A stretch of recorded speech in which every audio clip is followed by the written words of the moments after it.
Hi, I'm Gary Barbaro, former Kansas City Chief and Nicholls State Colonel. I'm spending some time here with the Wolf Den talking about my career. I was fortunate enough to play 7 years with the Kansas City Chiefs, be selected to go into their Hall of Fame and Ring of Honor. Also, I was fortunate enough to play 1 year with the USFL with the New Jersey Generals. So we just decided we were going to talk a little bit about opportunities and how my career developed. I think you'll enjoy the podcast, so make sure you watch it till the end. I got hella problems. Don't need no shovel, handle dirt with choppers. You get your issues, try killing me. Eliminate all contenders, talk about ending me. Got Glocks and Drakes, some bullets sped out 'em. Yeah, the mortician can't get the lead. All right, we are back in the den today with my guest, Austin, another special guest co-host, Brant, and then, of course, we have a special guest, Mr. Gary Barbaro, and we're going to go ahead and throw it to Brant to give all the accolades. All right, today we got NFL Hall of Famer with Kansas City Chiefs. Kansas City Chiefs Hall of Fame. Kansas City, yeah, that's different. We got Kansas City Chief Ring of Honor. Ring of Honor. Sugar Bowl Hall of Fame. Yeah. Nicholls Hall of Fame. I'm missing one again. Louisiana Sports Hall of Fame. Yeah. You got them. Man, dude, that's with a little help. That's a list. So, what years? Let's start. What years did it all transpire? Everything started back at East Jefferson High School. My wife and girlfriend at the time convinced me to go out and play sports because all my buddies were on the football team and baseball and all that stuff. I was in the band. I played the concert band, the marching band. I was in the stage band. In fact, an interesting story there was our stage band in 1971 was selected one of 10 out of the United States to go and compete in the Montreux, Switzerland Jazz Festival. So This guy's just a winner. I know. I was about to say, right place at the right time, I can tell you. But so football and athletics was never going to be. I'm going to be a pro athlete. That just was never in it. But I was always a decent athlete. So after my senior year campaign with East Jefferson, Nicholls was starting their program the following football season, just needed bodies. So Bill Clements, who was one of the coaches at Nicholls, was a former coach at Holy Cross High School. So he was recruiting in the New Orleans area. So he went to all the high schools and said, look, we know we're not going to get blue chip athletes, but anybody that you think wants to play, just tell them, come see us. So I went down in Nicholls and I ran some drills and did some agility things. And next thing you know, they offered me a scholarship. I'm going, did you know that I didn't play a lot of football? They go, hey, we need bodies. So that's how it started. My freshman year, 72, with Nicholls State. Not thinking they could get no blue chips. They ended up getting a golden ticket, huh? Well, I was kind of, the lump of coal that kind of turned kind of diamond a little bit. But I was at the right place to grow with the university because they were just starting a program. They just needed bodies to be out there. So I started out as a defensive back my freshman year. I was a backup safety. Something happened to a couple of the quarterbacks during the season, so they moved me midway through the season to quarterback. And then I competed with another quarterback, finished out my freshman year, moved into my sophomore year as a starting quarterback, and after about 3 games convinced them I was not a quarterback. Apparently I was colorblind because I kept throwing to the wrong jerseys. So about halfway through that season, they moved me to a wide receiver slot back position. My junior and senior year, they moved me to cornerback, and that was really where I needed to be. It was on defense, and fortunately, I had a pretty decent junior and senior campaign, and what I didn't know was the scouts came and were looking at a lot of game film and didn't realize that they were looking at me. We had a punter on the team at Nicholls, Terry McGee, used to be at Bogalusa High School, was always in the top 5 in the country as far as punting averages. So I figured they were just looking at him and didn't realize they were looking at me as well. So lo and behold, in fact, it'll be 50 years this month that I was drafted by the NFL. I bet that had to be a cool feeling, though. It really was. Whenever you found that out, right? I got the phone call, and it was Paul Wiggins was the head coach of Kansas City at the time. He goes, is this Gary Barbaro? I said, yeah. He said, well, this is Paul Wiggins. I just want to let you know we just selected you with our 3rd-round draft pick. That's so crazy. What was going through your head whenever did your heart just drop on? Oh, it was crazy. And I think I said, "Yeah, you're right." He goes, "What?" I said, "Yes, sir." Were you watching it on the TV when it happened? Oh, no, or no, it you was, just got a random phone call? It was the phone call. We were listening on the radio. We were at I think this is a little appointment. bit before. Well, that's why where- I was wondering Remember, if 50 it was years as ago. big. Yeah. Wasn't as big a deal. I don't think they had the TVs that they were portraying it on ESPN like they do these days Yeah, it back was then. a little different, just a little bit. But I got the phone call. I still couldn't believe that it had happened. But then we get off the phone, and my wife and I look at each other and we go, "Where's Kansas City? Is it Kansas? Is it Missouri?" And then you had to pull out a real map, huh? Absolutely, yeah, A real one would map, actually Brant. get in a book. And Yeah, it's a paper unfold it. map. Yeah, Not on I've the seen iPhone. one of those before. Yeah, on not on the the phone. iPhone. we've got it archived somewhere. Look, this guy, he's a 2000s baby, so he Oh. don't know about the old times, you know. These young I pups. don't even think he even saw radio before, besides the one in the car. I hear you. But yeah, it was surreal. But again, I never thought I was going to be drafted. And the crazy thing, the punter never got drafted from Nichols. Really? Don't know why. Wow. It was crazy. How good were y'all that year? In Kansas terms City? of- no. At Nichols, you said you were part of the flagship team, the start of all of it. So we started in 72. That was our first intercollegiate.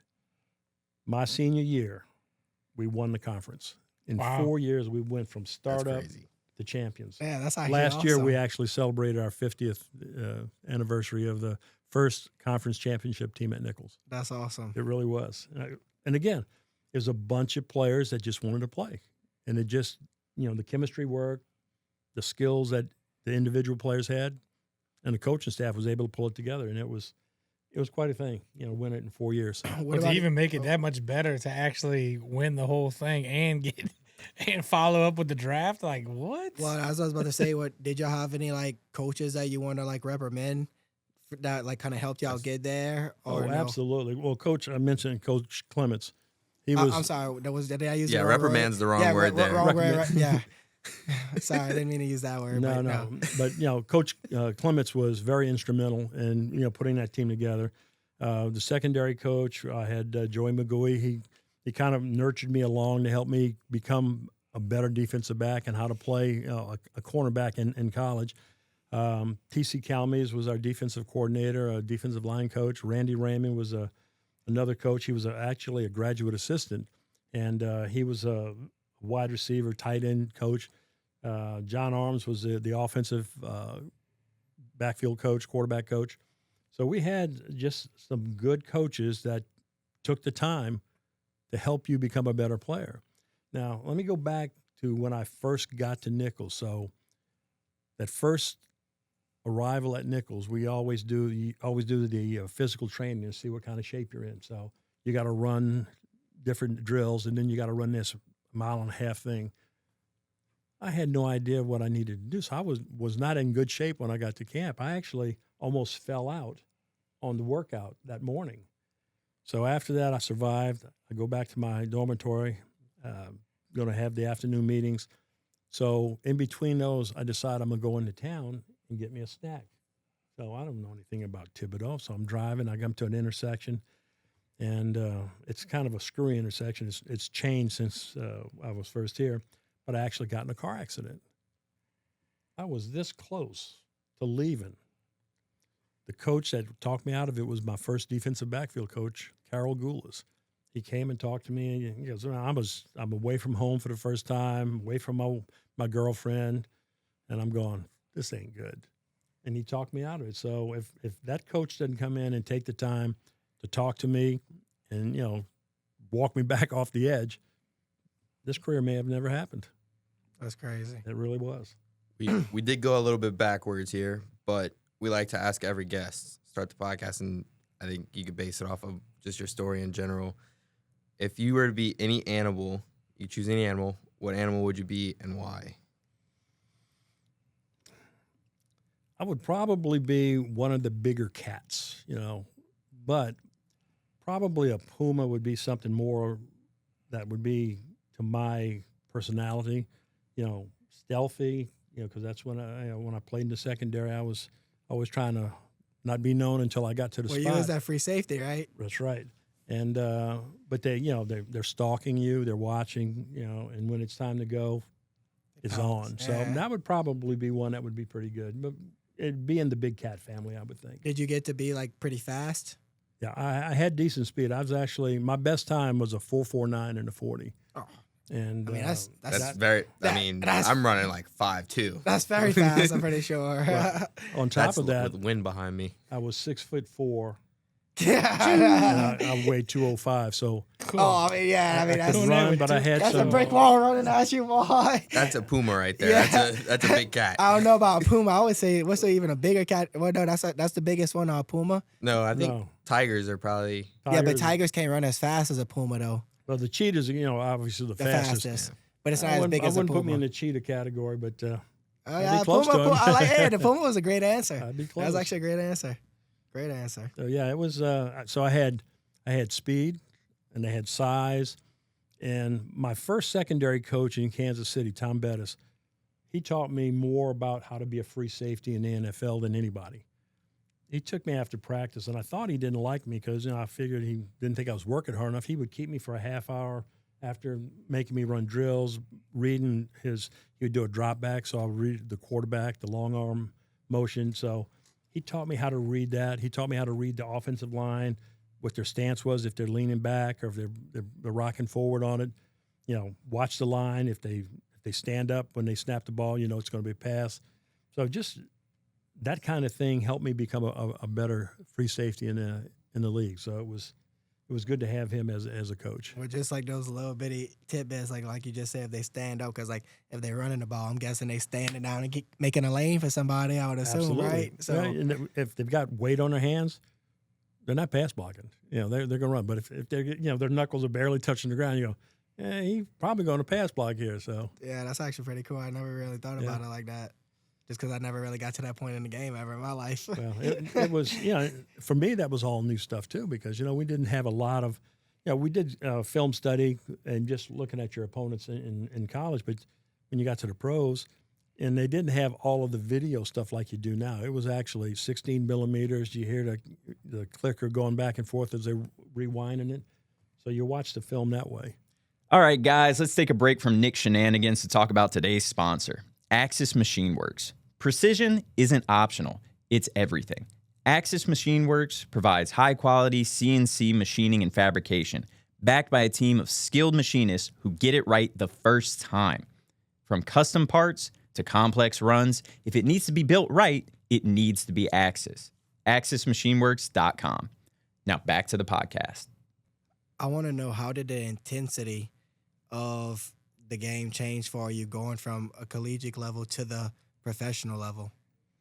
Well, the way to look at this is high school, you've got good athletes. College, depending on Division I, Division II, you've got better athletes, faster athletes, but you don't have as many. When you get to the pros, they're all big and fast. And it's amazing. My first preseason game, and I was starting as a rookie with the veterans that came into camp. I'm talking Willie Lanier, Emmett Thomas, those guys. These are NFL Hall of Famers, and I'm in the huddle with those guys as a starting, free safety as a rookie. That's awesome. And so it was early in the game. There was a pass play. There was a crossing route, and I read the play. I took my step, and I was broke on the ball. And as soon as I got about 3 feet away from him, the guy disappeared. The linebackers got him. It was just a mass of humanity off to the side. I'm going, oh, this ain't gonna be good. I do not belong here. But they and those guys took me under their wing. That really helped a lot. But yeah, the intensity, the speed of the game, it really jumps quite a bit when you go from high school to college to pros. It really is. It's almost like on like the video games, how you get to choose like how fast or whatever, and everybody's maxed out, huh? It'd be nice if you could do that on the field, Right. Because there's a couple of guys. One of the fastest guys in the league at the time was Cliff Branch. He was a wide receiver for the Oakland Raiders. And, boy, if you let him get a step on you, you were done. But for the most part, I could run with him. And if I wasn't as fast because I had the reach, I could make up for it a little bit with there. But my game was I got to you when the ball got to you. And that way, next time you come across that middle, you're going to have one eye on the ball and one eye on me. It's hard to catch when you can't see the ball. Yeah. So speaking of the speed and the power of players, and just in general in today's game, I know a big discussion is how the difference between how good players are. Do you think that there's a difference in how big and fast people were whenever you played versus And now? can I add on that question as well? Mm-hmm. As well as the equipment being used. Because I feel like now, I mean, I get it. They doing things to protect people's heads and concussions and they CTE, and that's been a big thing and all. But I almost feel like, and excuse my language, beautiful wife in the corner, but they almost like kind of, pussified the game. You know what I mean? In a way. Like, it's like with all you couldn't hit somebody to, like, you go back and look at highlight hits from whenever y'all were playing or even back then. Oh my God, it's a world of difference. Well, Like, even just like you seeing people getting dropped. Legion of Boom and like Patrick Willis to now, like there's not those types of hits anymore. Just people coming over the middle and being able to light you up. I couldn't play in today's game. I mean, my game was, like I told you, I'm there when the ball touches you. But the way they're doing it now, and I'm all for player safety to a degree. Football is a collision sport. Got to realize that. It's going to happen. Cheap shots, uncalled for, no place in the game for it. Clean shots, play ball. And, unfortunately, sometimes, a clean shot, somebody gets hurt. It's not intentional, but it'll happen. Now, you talk about the uniforms. They've made so many improvements on the quality for the, especially with the headgear and things of that nature for the concussions. But one thing I think is hurting them is they've cut back on a lot of the contact that these players do during preseason, and training camps. So, and this is just my philosophy, I think that your body gets conditioned to hits. And the more you hit, the more your body adjusts to that. When you don't hit as much and now you're in a real game and the bullets are real, you see a lot more concussions these days than I thought when we were playing. Now, of course, when I was playing, you may have had a concussion, the black dots and the little stars and all that stuff. Ain't Kept saying playing. nothing. And the coach said, "How you doing?" "Well, I'm good. Put me in, coach." Yeah. Well, quit walking to the wrong bench. Come over here and stay with us. Then you get that's whenever you start to get an Evan head buster. I don't know if you know a head buster, Evan Barbaro, but that's what he's famous for. He came on the podcast a few times, and he'll tell you all day long, like, this dude was walking off the field, like, getting 2 or 3 concussions a game. But like his name was Headbuster. But he never stopped, and he just kept letting him do it. just And kept it got to going. a point where he couldn't function no more. Yeah, like where he had to get into hyperbaric chamber and stuff. But like what you were saying though, with them not really hitting in the preseason and stuff. Just in my own experience, whenever I was playing football for my middle school, I had a coach, Coach Wayne, and I wasn't really hitting hard like I could really hit. Right? Well, he was like, "Nick," like he pulled me up, grabbed my helmet. He was like, "This next hit, you better hit this dude, like hit him."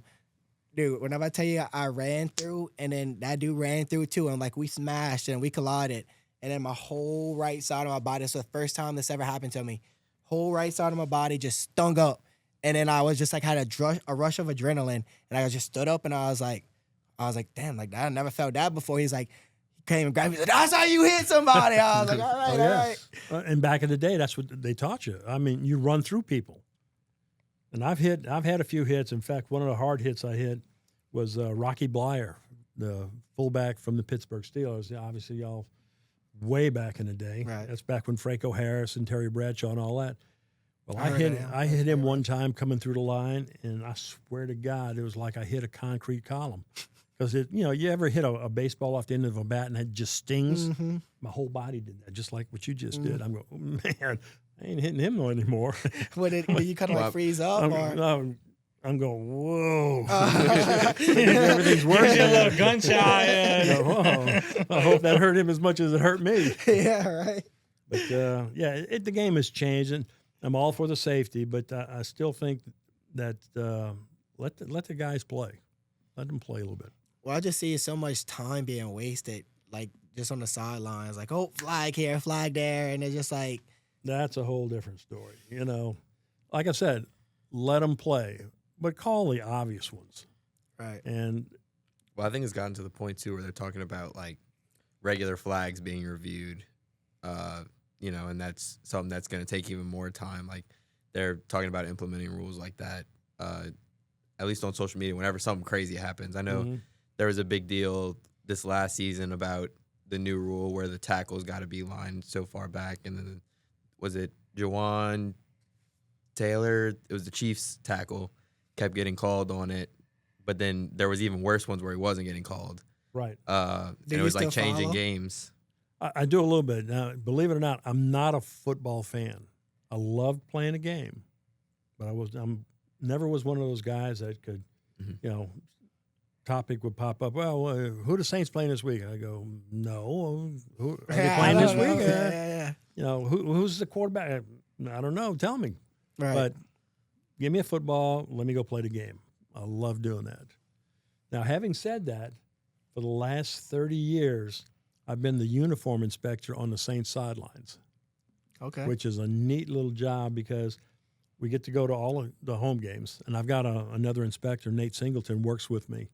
And when both teams are on the field, we've got home and away that we tell them that these are the violations of players. A uniform's not right. And, socks are down, jerseys not right. They've got some logo that's not supposed to be shown. And we let them know after pregame. And then when they come back on the field for kickoff, we check and see who's in violation, who's cleaned up, who's not in violation, and go through it again. And halftime, we give them another written report saying these are still your violations. At the conclusion of the game, any of those violations that we've noted, we've also been taking pictures because we have our phones on the sideline. And we send that up in a written report to the NFL. And then they'll decide if that was a big enough violation to incur a fine or they're going to let it go. Some things will actually get you pulled off the field. A logo violation. Say, Nike's always one of the sponsors. They can show their logos. But say it was US Kids just for a name.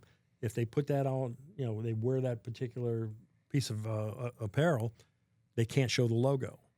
And if they won't cover that logo off, they have to take that piece off. And if they don't take it off, we have to go get them out the game. And I've been twice where I've almost had to pull a player out of the game during a game. That's actually kind of crazy. Oh, so they don't just fine them in general? That's kind of crazy that they'll pull them out the game. Well, I mean, I'm sure that's But those, so that person, I would assume, so we don't get to see who they actually find. We send it in. This is, the way it works is we tell the player or we tell the equipment manager this player's in violation. So he's got basically the first half to get cleaned up. Now, if he comes out in the second half and he's still doing the same thing, automatically I'm writing he's gone in. That's going on the report. So you don't work for the Saints. You work for the NFL Commission. Yeah, or NFL. something like that. Yeah, okay. Yeah, the NFL. So I work for the NFL. I wish I worked for the Saints the year they won the Super Bowl because I'd have got a ring. That would have been cool, huh? It would have been. Oh, well, that's actually kind of. I mean, there's not many people that you meet that work for the NFL either. I mean, how many people do you have that work for the NFL? Well, for our particular job, we've got 2 inspectors for every team. So 32 teams, you got 64 inspectors. Okay. And it's every time there's a home game, the 2 inspectors will do the home team and the visiting team. Okay. And then when we have a home game, we're going to do our home team and that visiting team. So, we cover both teams. So everybody's being watched over the course of the season. So I'm assuming you assign the Saints just because this is like your territory, like this is where you live, and Yeah, I've got the Saints. Okay. Nate Singleton and I have the Saints. The team in Houston, they've got their designee who does the same thing we do, goes to the equipment managers, lets them know who we are. We're going to be watching them, where we're going to meet them to give them their reports that we need for the violations. So, yeah, they know who we are. Most of the guys that do the inspections, are they similar and like they played? I was literally Yeah, gonna ask the Nate- same Nate- question. But I'm just Dude, curious. read I'm my sure. mind, I'm sure dude. it's like a whole. I know Type Nate club, Singleton you know? because he coached at Hahnville. He's a Super Bowl champion. I know. I with heard the name Steelers. Nate Singleton Okay. before Yeah. as Nate well. is a prince of a guy. And, for the first 15, maybe 20 years, I did the inspections by myself. So I had home and away. So, and at the time before the Katrina hit and the Superdome got remodeled, the locker rooms were on opposite sides of the stadium. So I used to have to go to the locker rooms after the game and monitor on-camera interviews. So I'm walking from one end of the stadium to the other, and by the time I make that walk, I've missed 90% of the on-camera interviews. Didn't give you at least a little golf cart or something? Come on, it's you're NFL. You're even judging post-game interview. You have to. We used to. Okay. Now they've changed that. So, when the game's over, we're done. But we're there usually an hour and a half, 2 hours before the game. And once the players come onto the field, they're supposed to be dressed in game uniform. Never happens. Because, it's just a laundry list of violations in the pregame. But when they come out ready for kickoff, usually most of them are pretty good, but the ones that are not going to be good are not going to be good. And that's usually your wide receivers, your running backs, defensive backs, and your linebackers. Everybody who wants to show. Oh, yeah. They whatever their swag is, they're going to try and show it. Yeah. That's what the wide receivers are known for. They're called divas, the divas of the NFL. And defensive backs are wearing very close. chains Right on and the other stuff even side. too. Well, see, they can wear that. Oh, really? As long as it doesn't have a logo that shows something, we can't mess with that. While they're playing? Mm-hmm. Really? Oh, watch some of the games. You'll see some big chains. Yeah, I hanging try around to do. his neck. Every now and again. That's kind of crazy, though, because you think they would get caught up, or that would be kind of a hazard. I don't know. Well, I something guess like it's that. tucked in his shirt. I mean, I really. think it's Usually similar to they the do. hair too. Like people are surprised to know, like, if they have like dreads, Dreads. really long hair hanging out, they can tackle by the hair. Oh, really? Yeah, they can just grab your hair and. Well, Oh, I mean, yeah. they can't technically fall down anymore. I don't know if that falls under a hip drop, but they could do that and yank you back. Yeah, but a bunch of them guys that have dreads, I'm sure you just pull on that dread, and I think it's gonna rip right out if you get one dread. As a defensive player, I've got to get you down. I don't care how it is. I'm gonna get you down. Even by a shoelace, huh? If it's a dreadlock, I'm grabbing it. I'm gonna do everything I can to bring him down. And a lot of them, they don't. I mean, now that I'm thinking about it, a lot of them don't wear it past their collar just because that opens them up to more. I think a lot of people don't try to pull them by the hair because if they grab on the collar, The horse collar is a violation. Mhm, yeah. Used to be you could do that, and like you were talking about that hip drop, yeah, where you catch them the back of the shoulder pads and then drop on the back of their legs. They've outlawed that, and I agree with that because that'll take a knee out in a heartbeat. they outlawed it, but they didn't call it too much. It still happens. Well, Yeah. they try and watch that. The horse collar they watch pretty good. Oh yeah. What you Well, the mean? horse collar, it's hard to Yeah, miss. but like 'cause, what you mean, know, like whenever, like what they do whenever they drop. Well, if you catch a guy as he's running and you're just stretching out to try and catch the guy, so you catch him in the back of his shoulder pads, and as you're pulling him down, you throw your weight against his legs basically, Oh, and that'll take the knees out. right. And Yeah, if they get caught up, there's an injury issue with Yeah, it because big time. you Yeah, land because on then their they like feet overextend and your leg or overextend Yeah, your there's knee or whatever. hyperextended. a lot of Hyperextended, people's yeah. seasons ended because of it. Absolutely. So basically, like you have to be in a diving motion, correct, in order to. you can hang on to him, you can grab them and just drop, but you can't drop on their legs.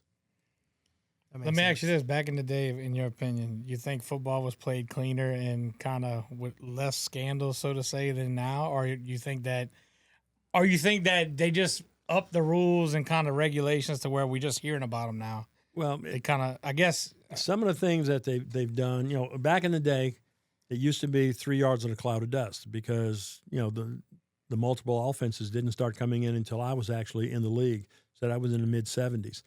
So there was a transition there, just the way the game was being played. So now your rule changes are coming in to adjust to the new format that they have. So you got multiple wide receivers, you got multiple motions, so you got a lot of different things that they have to look at.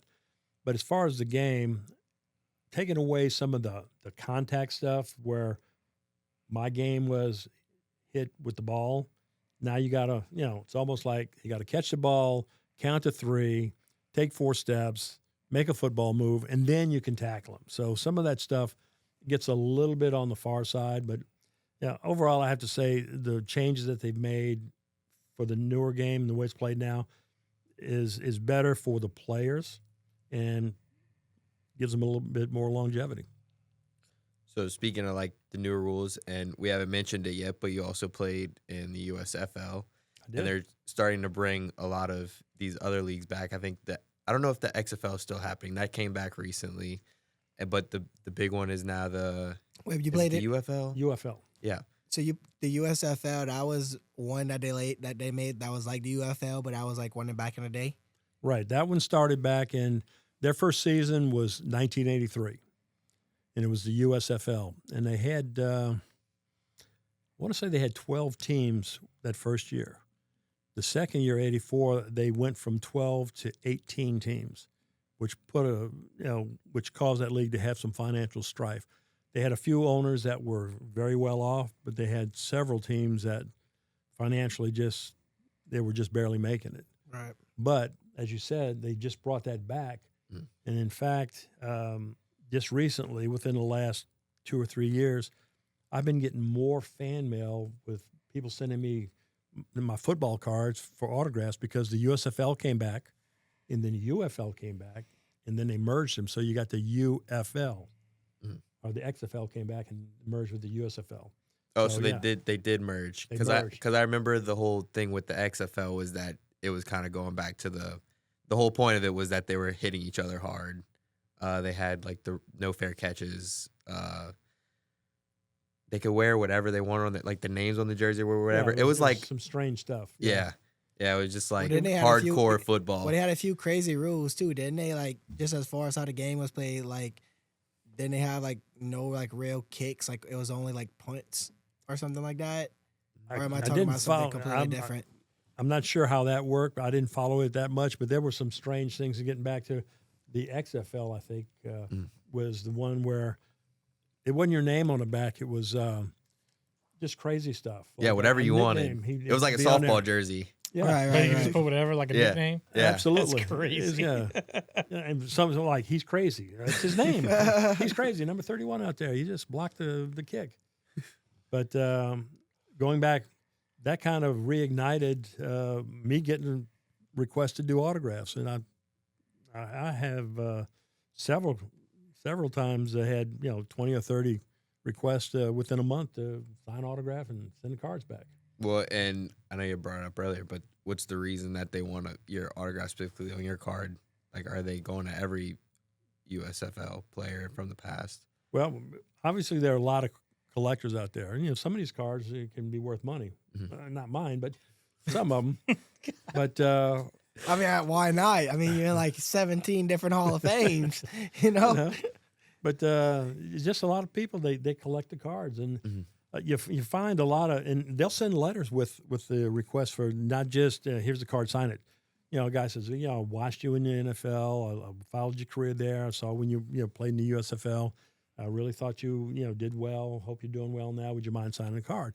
And then other ones will have, I started collecting cards with my dad, and he's getting older, and I just wanted to make sure I found some of his old cards going through some stuff, and would like to get them autographed and give to him because he's getting up in age, and he really would appreciate it.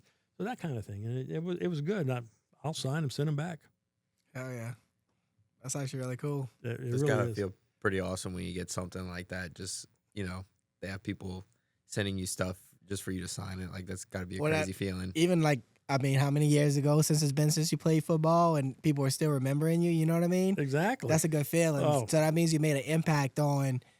Somebody, right? So well, not just that, but he mentioned earlier he gets to go back year after year. I mean, it's every year it stays relevant because you're going back for the Hall of Fame stuff. I mean, that's awesome. Right. Well, Kansas City, when that's pretty cool. A player's inducted every year. They have an alumni week, and they induct one player each year in the Kansas City Chiefs Hall of Fame, and they invite back all of the players that are in the Hall of Fame, and we have that one weekend together just to hang out and see the guys that we hadn't seen in several years. That's actually really cool. It's like pretty neat. The real life Heisman commercials, where they have the Heisman house. It's like Tim Tebow, Bo Jackson in the commercials.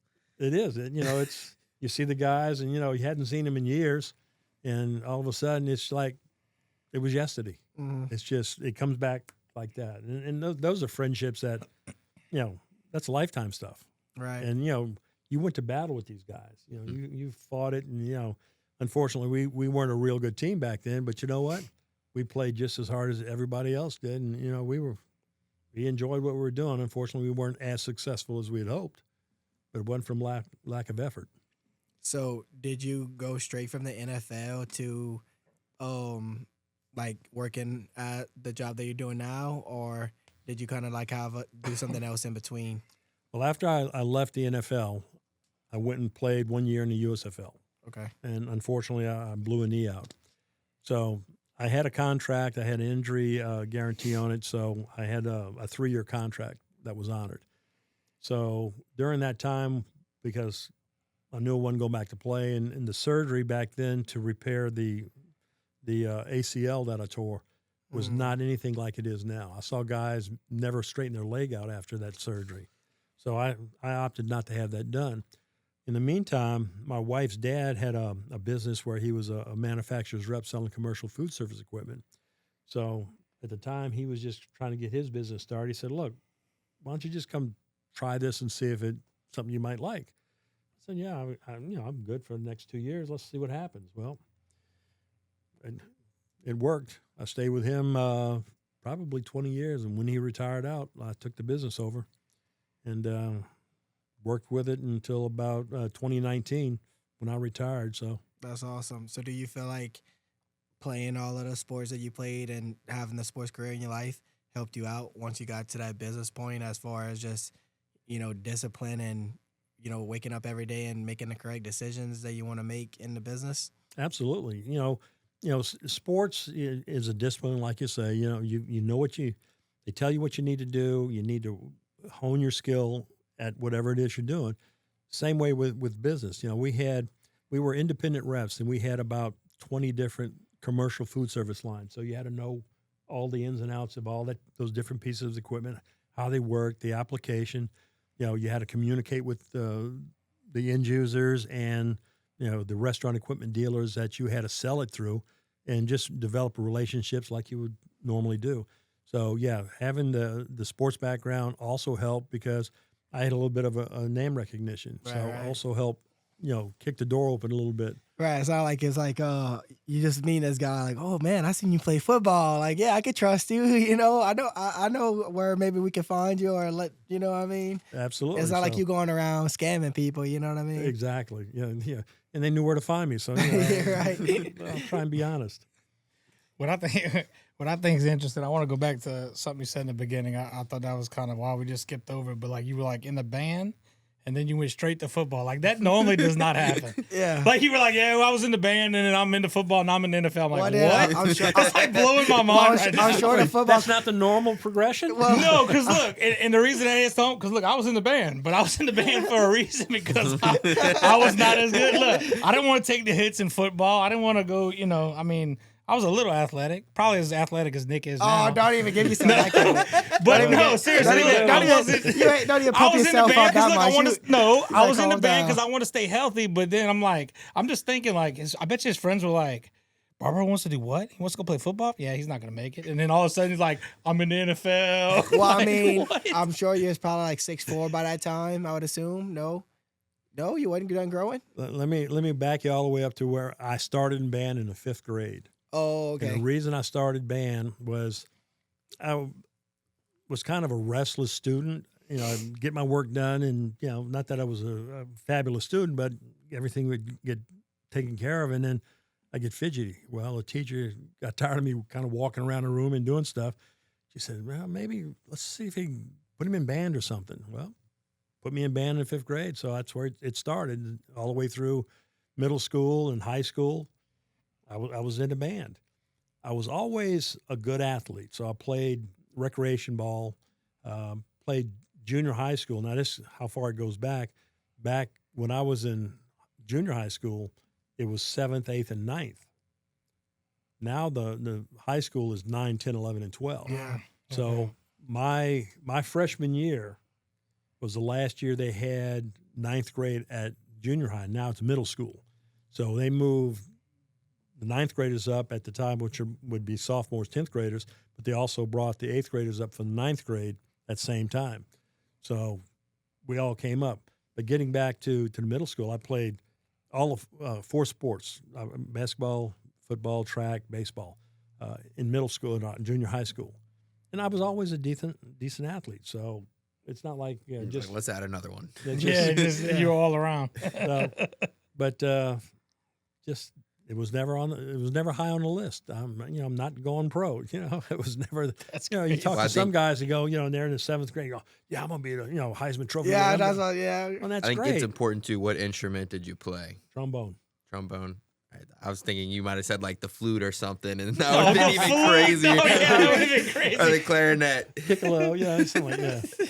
or that little. What's the little one that they give you whenever you practice? And I know that's what you started off. The with. recorder. The recorder? Is that what it is? It's a Like recorder. it's like "Stoot," and you blow into it or whatever. It's a What's recorder. the what's No, the they started me with trombone. Trombone. Yeah, I had a great music teacher. Stay with me through elementary school and into junior high school. Like that was your interest in trombone, or you just kind of got thrown Trombone. into that? They just. Oh, they said, just hey, kinda you're gonna said, play hey. this, okay? Okay, that's cool.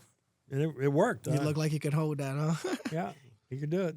But you talk about how big I was. When I graduated from high school, I was only 6'2", and I weighed 155 pounds. You was 18. 6'2", 155 pounds. Yeah, I look like this. Stick and light right here. bones. Yeah, So I wait, look like a toothpick You with a still, helmet. So what? You grew like another 2 inches. 2 inches and put on 40 pounds. I graduated from Nichols at 6'4", about 195. Sheesh. That's crazy. And when I got to the NFL, I actually bumped up to about 205. All right, what was your favorite meal to get you there? Because you had to be eating. I ate everything. There wasn't a food that I didn't like. I'd eat anything. In fact, Karen's dad, my wife's dad, he was a very good cook. And man, he used to feed me. I guess he was trying to keep me around. So it worked. You know how he stayed lean, Nick? He ate his vegetables. Oh, That's yeah. right. Don't agree with him. Did y'all tell him about the Competition? challenge? Oh, no. They're doing So- a weight loss So challenge. yeah, me and right Nick now. are kind of in this weight loss challenge, Okay. trying to stay a little healthy. But Nick wants to claim that he gave me a 3-month head start, but that's just an excuse to say, hey, he's not winning at the competition. Is basically what he's saying. I'll tell you how the competition's going. He just took a swig of some pink Powerade. That's the. Look, Nick's got a high sugar, high fat diet. I do not have a high fat diet. Well, he Don't gets eat the a bunch of protein in fats. with the fried chicken. Yeah. I I mean, don't as long as eat you fri- take I the skin can't off, even it's tell you. okay, I'm sure. Can't even tell you the last time I ate fried chicken. They just like to, dude. Why are they ragging on you? That's their favorite thing to do. That's their favorite thing to do. Well, when you're up on a higher pedestal, people they're gonna throw I stones. know. That's Don't I what tell you what, don't go blow back- his I know. head. I They're know. gonna throw stones. What can I say? I know. Go back and watch a lot of podcast episodes and you'll see why we're Trust me, I ragging know. on him. I know. I know. But getting back to Enough about you, huh? yeah. We're gonna change that subject. Huh? Oh, yeah, I'm definitely going to change that. Brad, you got give us a football related question. That's why we got you in here. All right.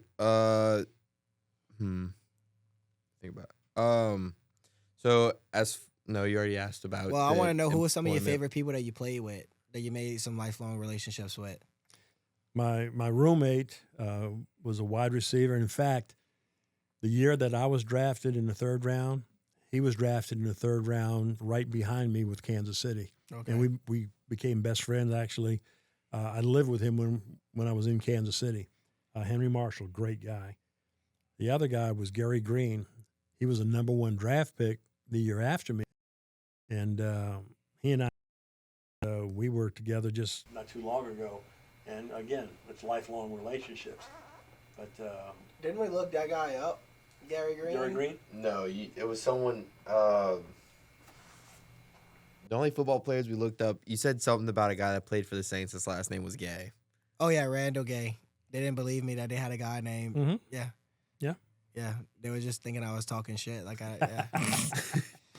Why would they think that? I did want to ask. I mean- was before or after you, Christian and Okoye, the only 2 Chiefs I know from like before the 2000s was Christian Okoye and Lynn Dawson. Mm-hmm. Okay, so Lynn Dawson decided the year I was drafted to retire. So I See? never got to play with Lynn Dawson. Okay. Christian Okoye, big running back after me. Gotcha. The Big, Nigerian big nightmare. But here's you'll know this name, Earl Campbell. Yeah. Earl was. I didn't know he played for the Chiefs. He didn't play for the Chiefs. He played for the Oilers. The reason I Yeah. remember him, I had a tackle him, and he was a load, but I did it. Hard. Best football player of all that I ever played against, Walter Payton. The best Sweetness. player. Sweetness. The best ball player overall. Who he played for? Chicago Bears. Chicago Bears. He never took a hit. He always exploded into you. Isn't the Chicago Bears the only team to never win? They got a couple. The Bears have won. Won the Super Bowl, yeah. Oh, they have? Oh, yeah. They won the Super Bowl here back in early 80s. No, I think Who it's am I the thinking? Who am I Browns. I thinking? think it was the Browns. The The Browns. Browns haven't Browns. won. The Browns, that's what it was. I was confusing Browns and Bears. There's a couple. Mm-hmm. The Titans did win one. No, I think they the only one now. I'm pretty sure the Browns. I don't know if the Houston Oilers, if they ever won one. Because they were always going I'm against not sure. the Pittsburgh Steelers, because that was back when Terry Bradshaw and that group and Earl Campbell was running back for the Oilers. So I don't know if they ever. I don't know won if the one. Dolphins have ever Oh, yeah. won one. Oh, yeah. Did they? Dolphins had they're the only team with the perfect. Well, I thought record. they. Oh yeah, I thought they lost. They Oh win- no, that was the Patriots that lost the Super Bowl in their perfect season. Yeah, Yeah, they missed it by 10 Yeah. seconds. Who did they lose against? To the Patriots. probably the Giants. That's what it was. Yes, it was. They lost to the Giants 3 times in the Super Bowl. That's actually Eli crazy. Manning is Eli. Tom Brady's daddy. Eli, he made it happen. Oh, He do sure you did. come down here for like paid Manning camp? No. Manning camp? No. You don't? I've done it once in a blue moon, but I usually don't. No. But that's a fantastic camp. In fact, if you talk to a lot of the quarterbacks that come out of the Manning camp, they talk very highly of it. Oh, it's a great. I mean, we was involved a good bit with it this past year, and it's crazy to see, honestly, how many people show up from so many different places Yeah, and come right here for it. It's just right. like they got kids that's coming from Washington State that's flying down here just to come to the Manning camp, and I'm just like, golly. They do a great job with it. It's so crazy too, because like the biggest part of it, the end of it, is just a glorified practice. But it, like, just watching them throw the ball is like, it's beautiful. Well, it was cool too though, because you also get to see the other side of those guys. Like they come out right and come in, they come and have a good time or whatever. They come get dropped off. Well, we happen to be in the back of the like local bar that we go to, and so we had a little section or whatever. Well, they had their section right next to ours, so it was like me, my buddy. Were you there that night? Yeah. Yeah, it yeah, was Brad. us. Yeah, Brad. Yeah, it was actually all over there, Mhm. and we were just chatting it up with like. They were just getting dropped off by Yeah, they were just getting dropped off by van by van. Well, even we all said- the Saints quarterback, he was there. Yeah, we Tyler met. Shuck. Yeah, so him. Was he? I Yeah. met him. I asked him to see if he wanted to come on the podcast. We actually had. You had 2 Saint straps over here yesterday. That was talking about like some tickets and all. So shoot, we might see you at one of the games if we can go to any of those games. You But, can't miss me. I'm on the sideline, walking Yeah. the field. But no, we've been doing a bunch of crazy stuff like that. Dude, that's so crazy. But, getting back to the Manning camp, they do such a great job. And what I really like about it is the perception that they put out there, because the Manning guys, you never heard anything bad about them. Mm-mm. No. And that's what you need put out in it for this league. You need to promote the good guys. Well, all of them too. They all went in separate businesses. Like I'm pretty sure Peyton has his hand. He has his hand in Smalls, so he was like over here for the Smalls opening and stuff Mhm. like that. And then they had all their. He's got his own production stuff. Yeah, and the the production Omaha stuff. Yeah, Productions. yep. But no, but that's what I was actually getting back to earlier, like seeing that other side of them. We went and we sat down and we talked to all them boys, and like they were cool. They were all down to earth. They were, they were just like, man, y'all got a crazy thing going on around here. And I was like, yeah, it's cool. And they're like, man, we would never do stuff like this back in our hometown. I was like, well, have a fun time, Yeah, most of the guys are really down to earth. You go up and talk to them. A lot of people go, oh, I don't want to talk. He won't talk to me. Most of the players will. There's always going to be a few that are going to say, they'll avoid you. But for the most part, you're going to find most of the guys are very approachable. Who was that guy that was from North Carolina? Was it the North Carolina quarterback? I don't think you talked. That was Lenore Sellers, but I don't know if you talked to him. Yeah, was it? He was taller. I mean, they're all tall. They're all tall. Yeah, I guess you're right. Yeah, actually, now that you say, whenever we was talking with them all, every person I was like, yeah, man, what's up? Like, and I was talking to these dudes like like they were my best friends. Like we've been knowing each other. I know you all our talked lives. to Arch. Yeah, I talked to Arch for a little while. I talked. What's the Saints quarterback? I'm forgetting his name. Tyler Shuck. Yeah, I talked to him for a little while. It's crazy too to see like all the people that come out for that event. Like it's not just the players, it's people in the community that you see on the phone. Like they had the whole DeMeo guy was out there. Yeah, I talked to him for a good while. Do you see his stuff? Oh, he does like commentary kind of. He does food reviews out in New Orleans.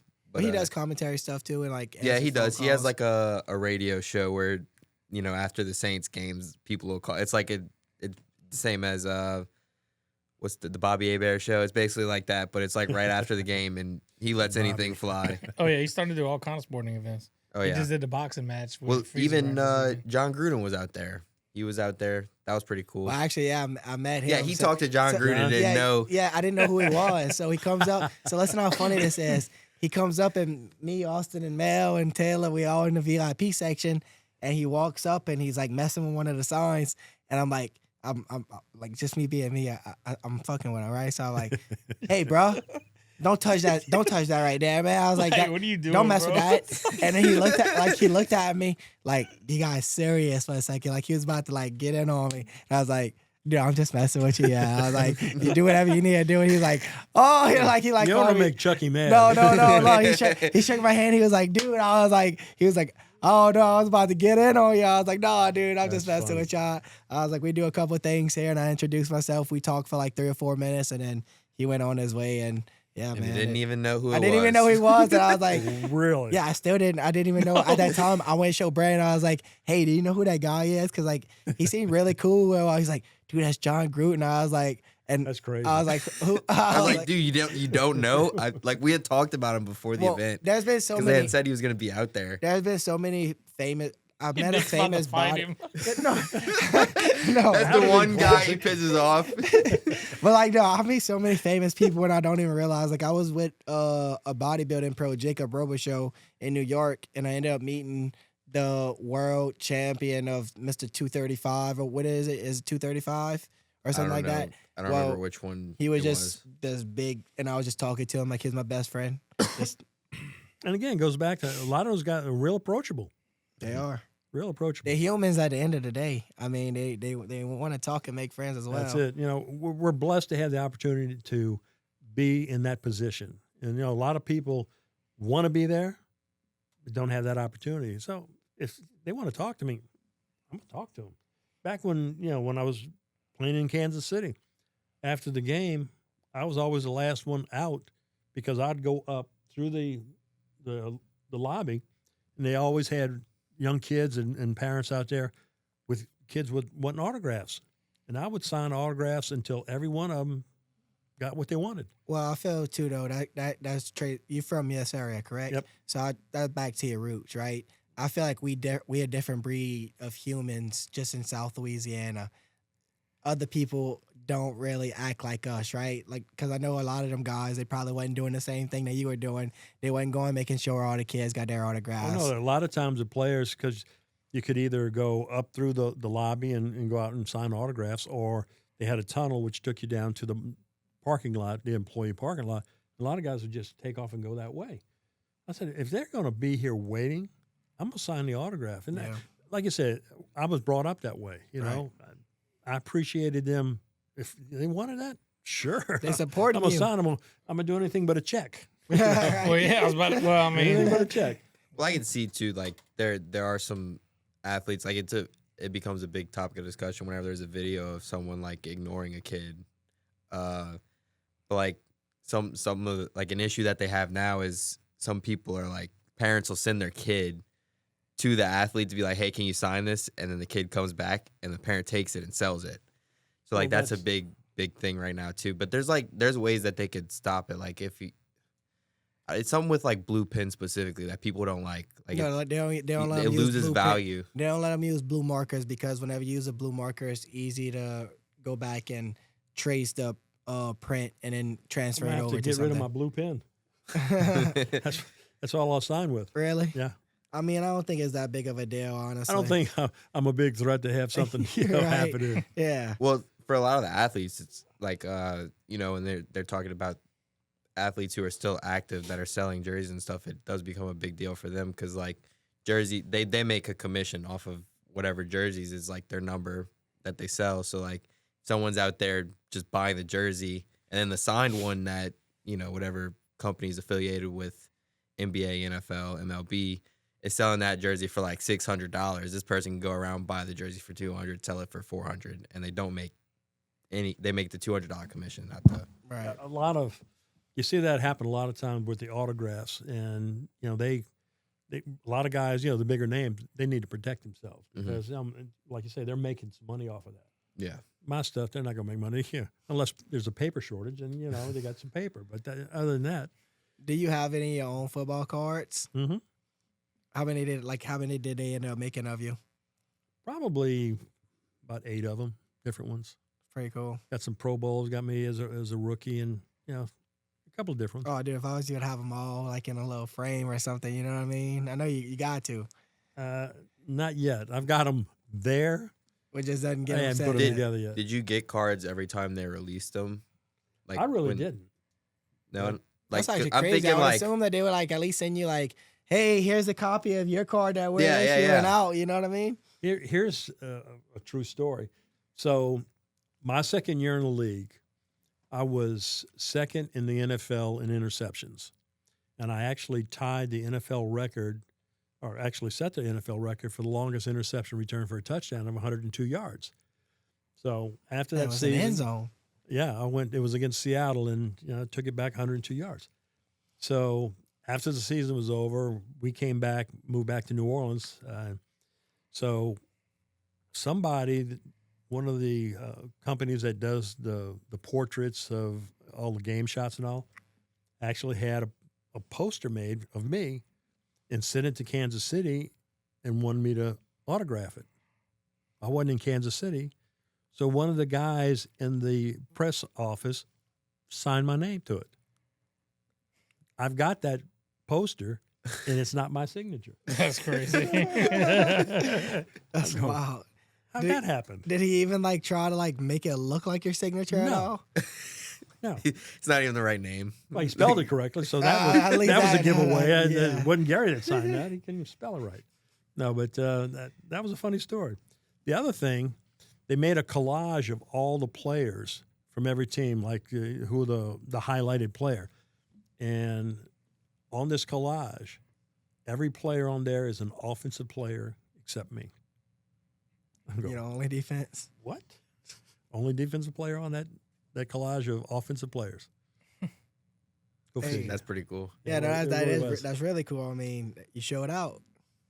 Well, I think a lot of the times too, whenever people are doing that, defensive players get forgotten a lot with that kind of stuff. Because like, even like the one thing that comes to mind is like the Heisman. So like, Right. there have been so many great defensive players. Only two of them, no, one defensive player has ever won the Heisman, and then like the Ndamukong Suh was really close. Mm-hmm. But like it's so crazy because like they'll have historical years and they don't even get looked at. Like they're not even at the finalist thing.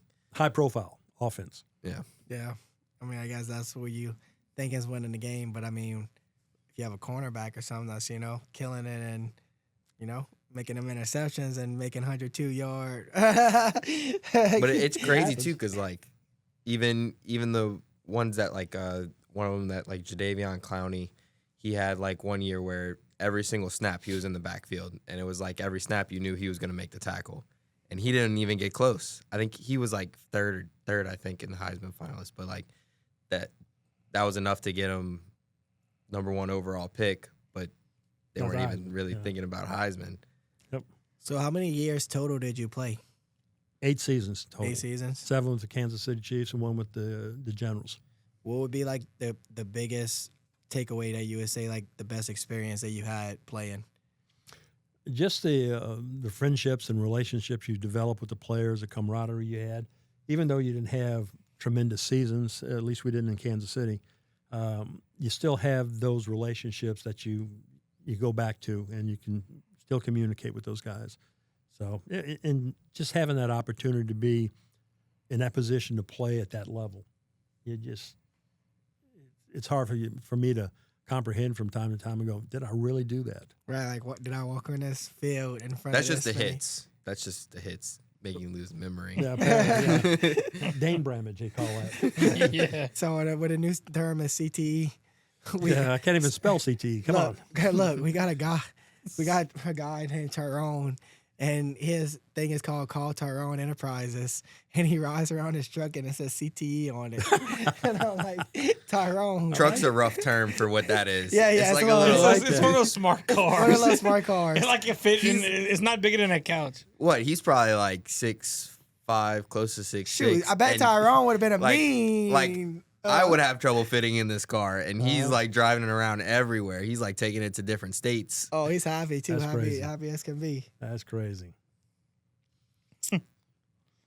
What Is it- up? Well, no, Go I ahead, had Bill. one question. I mean, we talked about all the success and everything. I mean, I know you can't change what happened in the past, but is there anything that knowing what you know now, if you could go back and kind of swap some stuff in your career just to kind of maybe advance it a little more, or, you know, Well, a couple things I would say to that. First thing, if I had it to do over again, I wouldn't go from the NFL to the USFL. You would have Because stayed in NFL. I'd have stayed in the NFL. And the reason was, if you look at my career, I can hang my stats with most defensive backs in the league. And if I'd have continued on the path I was doing, there may have been a shot to go to the NFL Hall of Fame. So, and I'm sorry, I don't mean to pry or like ask too hard of a question, but what was the reason? Was it like a money incentive? Mhm. It was a money incentive to. Well, what happened was at the end of my career, I had played out my contract. Prior to the end of my contract, the Kansas City Chiefs brought a player in from the Canadian Football League. It was a defensive back that actually they put a draft pick on, and he went to the Canadian League instead of coming to Kansas City. And then when he came back, Kansas City had the right of first refusal to match a contract. Well, they matched the contract for him, and it was a big contract. Well, I just come off my first or second Pro Bowl year, and I went back into the general manager's office and said, look, you don't even know if this guy can play. Here's a proven talent. You need to, make this right. He said, well, you come back after this contract's over, and we'll make it right if you do well. Well, after 3 consecutive Pro Bowls, I'm back in their office. And they go, well, you may just be kind of a flash in the pan. Well, it kind of ticked me off that, we're going to take care of you. Was not what they were doing. Right. So the USFL was just getting started, and they were looking to cherry pick anybody from the NFL to help legitimize that league. Well, being a sitting All-Pro, I was a pick to go there. So it worked out that they made me a better offer, and I was so ticked off at the way they treated me that I made the jump. If you ask my wife, don't ask my wife. Shouldn't have done it. And, I agree.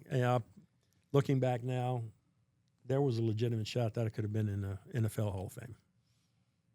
damn. That would have been probably the only thing I would have changed. Everything else, even though we weren't a really good team, I wouldn't change any of the relationships and the people I met and worked with. That was all good. Oh yeah. It's good to not have too many regrets. You know what I mean? I'm good. I'm good with that. What was it? How where a lot of people jumping from the NFL to the USFL? They had a few, not a lot, but what was kind of amazing was when the USFL folded. Look at how many of those players came over to the NFL and became standouts. That was the big thing. And what was nice about it, the USFL gave a lot of players an opportunity that, kind of like me when I was coming up in college, needed to develop a little bit and got some pro experience on a little bit different level. And then we're able to make the jump over and get a good career in the NFL. So it's almost like whenever y'all talking about it, I almost think of like the PGA and Live Golf situation, what they got going on, and then basic Saudi Arabia is pretty much dumping that project, and they like pretty much Live Golf is no more going to be a thing. So now all the golfers that jump from lit to live, now they about to regret that switch from the PGA, and they all be scrambling. And then, well, hopefully they got some money out of it. Yeah, hopefully, but they can make the transition. But it's all right. Tiger Woods is going to take it over. Just don't let him drive. Yeah, dude, why does he not have a driver? Well, no, you kind of need to drive to play golf. Oh, a golf cart? No, you don't. They walk the courses anyway. No, I was making a swing. That was a okay. golf reference. Golf. I caught that. That's pretty good. All right, that was Appreciate that. All right, good one. Anyway, what I'm saying is, me and this dude don't even drink, and we have a driver that drives us half the time right now. Why does Tiger Woods not have a driver? Well, Don't know. that would ruin the fun of it.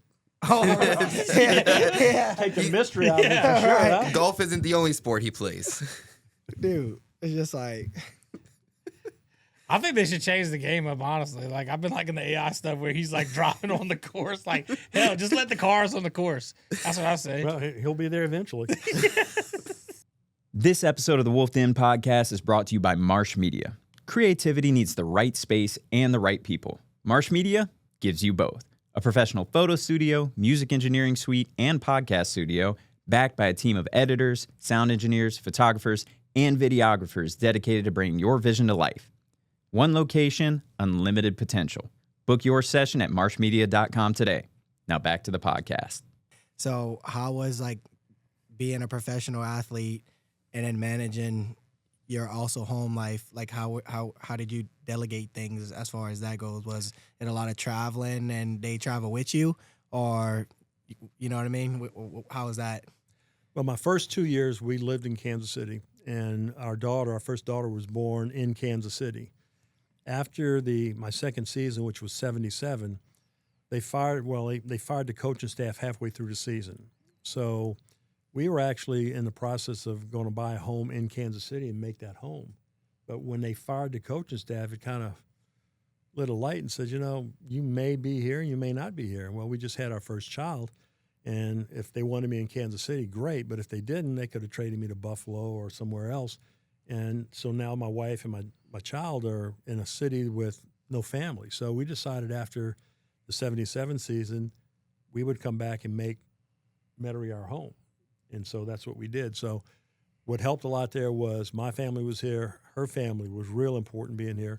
And so when I would come up for the season, Karen would stay here with the kids, and we had a second child in 1980, and they would come up during the season for a week or two, and then come back, and then after 6 months we were done. I was back in New Orleans, so it worked out. But Karen she carried the load, while I was gone, and did a great job. I've got two fantastic daughters, and it's all attributed to what she did. Shout out to moms always. Yeah, absolutely.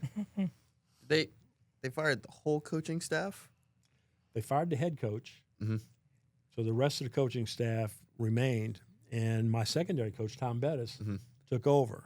And he should have been head coach after that season. At the end of the season, they fired everybody. Shoot. I was about to say, if it was mid-season, they got rid of all the coaches. That would be. No, they fired the head I'm coach. surprised I haven't heard of that. That would be. Yeah, no, they fired the head coach, and usually that's who catches the brunt The of Chiefs dealing. with no chief. And the reason, exactly, no headdress there. But it was a terrible season. We were 2-12 that year. Oh man. So it was not a good season. It was not a good season for the Chiefs, but I had one of my best careers. I had In that season? 8 interceptions. I set the NFL record at 102 yards on the interception return. That's because y'all were always on defense. And you had a lot of opportunities. Yeah, right. But, Man, Brad, quit dogging this man. I'm not dogging nobody. A career year is a career year. It is what it is. That's actually really cool though. Like, it's just the irony in it, right? Like the worst season for your team with the best season for your player. It was what really ticked me off though. So I'm second in the NFL with interceptions. Now remember, a 2-12 team, they did not have to throw the ball. Most teams were not behind trying to play catch up. and I had 8 interceptions that year, and I didn't make the Pro Bowl, and that kind of ticked me off. Yeah, I would be. Was it player vote then, or was it? It was player coach vote at the time. Okay, because I know now it's fan vote, and now everyone makes it. I read something the other day. It was like sports are really made for like people think you play sports and it's made for like winners or whatever. Like sports are made to make losers. Because if you think about it, there's only one winner at the end of the final game, and everybody else is a loser. Everybody else who played is. That's right. So I mean, I wasn't sure where you were going with that, but it kind of makes. I mean, it does make sense. It does make sense. It's true. If you didn't win, you lost. Yeah. At the end of the day, there's one person who wins that national championship. There's one person that wins that Super Bowl. There's one person that wins that, whatever they call it in the NBA. I forget, the Final 7, whatever. Or maybe everyone's a loser, but sports make winners. But what? That would make. You said sports makes winners? Yeah, sports makes winners. Yeah, I would definitely agree with that. I was just saying, you were saying the sports makes the losers. No, it's just I was just basically saying it's destined to have losing. It's more of a losing game, right? Yeah. More losers than winners. Correct. Yeah. Correct. Yeah. You want to be on that top podium. Yeah. We were just saying, it's not easy to get there. Not hanging out with Brad. I don't remember who said this weekend. If you're not first, you're last. You know, Ricky Bobby. Yeah, who said that? How was with us? I was at the cook-off. It was one of the sheriff's team. That was Brent. That was Brent that had to say that. Oh yeah, Brent said that. One of them. But no, man. I think that's pretty much it. Unless you have anything else that you want to talk about or say before we head off. Well, I just appreciate the opportunity to come on. I've enjoyed this. Hopefully, it made a little bit of sense. But it was a privilege for me to have the opportunity to play and do the things I did, because a little kid coming out of Kenner, Louisiana, and I've been all over the place. Actually, I went to Europe with a couple of things that the NFL Players Association did back in the day, and we had a lot of opportunities, and thoroughly enjoyed it. So basically, the message you want to give out is anybody can do anything that they put their mind to, really, at the end of the day. That, and take advantage of the opportunities. Like I said, I was never planning to go pro, but the opportunity was there. Took advantage of it. Never know what'll happen. Hell yeah. Appreciate you coming on, my man. My pleasure. I got hella problems. Don't need no separate.